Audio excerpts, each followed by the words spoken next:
श्री राधे राधे, हरे कृष्णा। हम सब साधक श्रुत कीर्ति का जीवन चरित्र श्रवण कर रहे हैं। गतांक से आगे सूर्यवंश के राजा दशरथ और रानी कौशल्या को कन्या रत्न की प्राप्ति हुई। उनकी पुत्री शांता सद्गुणी और शांति प्रिय थी। काल द्रुत गति से बढ़ा और शांता अत्यंत सुंदर युवती हुई। कला, शस्त्र शास्त्र सभी में वह पारंगत थी, परंतु पितृसत्ता को मानने वाले पिता दशरथ को वंश बढ़ाने वाले पुत्र की रिक्तता अभी भी थी। अंग देश के राजा रोमपद की कोई संतान नहीं थी। वे दशरथ के परम मित्र थे और रानी कौशल्या की बड़ी बहन उनसे ब्याही थी। मित्र का दुख देखकर दशरथ ने पुत्री शांता को राजा रोमपद को दत्तक दे दिया। अब दशरथ ने वंशावली को बढ़ाने हेतु राजकुमारी कैकेयी और तत्पश्चात सुमित्रा से विवाह रचाया। उनकी गोद भी अयोध्या का भावी युवराज न जन सकी। एक बार की बात है, राजा रोमपद शांता से महत्वपूर्ण चर्चा कर रहे थे। तभी एक ब्राह्मण ने उनसे अनुरोध किया कि वे कृषकों की समस्या का समाधान करें। प्रार्थी की बात को राजा से अवहेलना मिली। वह व्यतीत होकर वहाँ से चला गया। देवराज इंद्र अपने भक्त की इस दशा को देख क्रोधित हुए और उस बरस अंग देश में नाम मात्र को भी वर्षा न हुई। सूखे के चपेट में पूरा राज्य आ गया। उधर अयोध्या में राजा दशरथ वंश वृद्धि के लिए व्याकुल हो रहे थे। विचार विमर्श करके यह तय हुआ कि यज्ञ ही दोनों राज्यों की समस्या का समाधान है। इस महायज्ञ के लिए ऐसे किसी ऋषि की आवश्यकता थी जो शुद्ध अंतकरण से इस विधि को पूर्ण कर सके।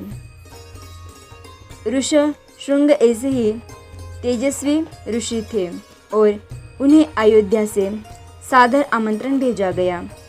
उन्होंने सूर्यवंश और अंग देश के कल्याण के लिए कुलगुरु वशिष्ठ पुत्र कामेष्टि यज्ञ का आरंभ किया। सफल समापन पर अग्निदेव ने प्रकट होकर खीर का एक कटोरा अयोध्या की तीनों रानियों के लिए दिया। शांता ऋषशृंग के प्रखर रूप पर मोहित थी। उसके निवेदन पर दोनों ने सभी बड़ों के आशीर्वाद सहित विवाह किया।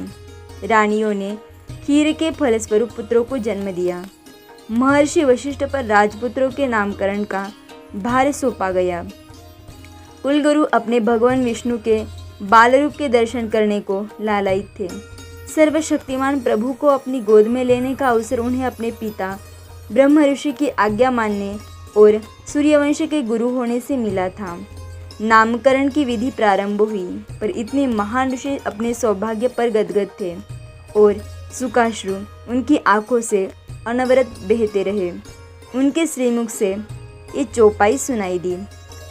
जो आनंद सिंधु सुखरासी, शिखर ते त्रैलोक सुपासी, सो सुख धाम राम अस नामा, अखिल लोकदायक विश्रामा।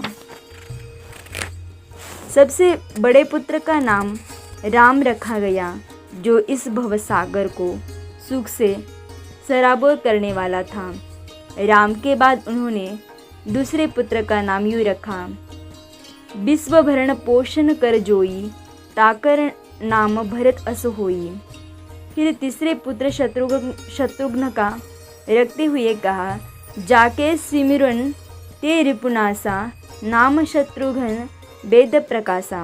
और अंत में चौथे पुत्र को गोद में लेकर बोले, लक्षण धाम राम प्रिय, सकल जगत आधार, गुरु वशिष्ठ ते ही राखा, लक्ष्मण नाम उदार। तब उन्होंने राजा दशरथ से कहा कि उनके चारों राजपुत्रों में वेदों का गूढ़ छिपा है। वे सब संसार में रहते हुए भी विरक्त शिवांश है, ऋषियों की भांति सद्गुणों से संपूर्ण है। राजपुत्रों में आपसी स्नेह देखते ही बनता था।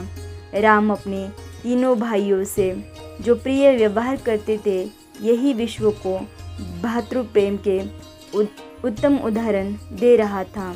उनका यह अटूट रिश्ता आश्रम की शांतता और महलों की नीरवता को मानो निश्चल स्नेह से भर देता था। आगे की चर्चा हम कल श्रवण करेंगे। तब तक के लिए राधे राधे, हरे कृष्णा।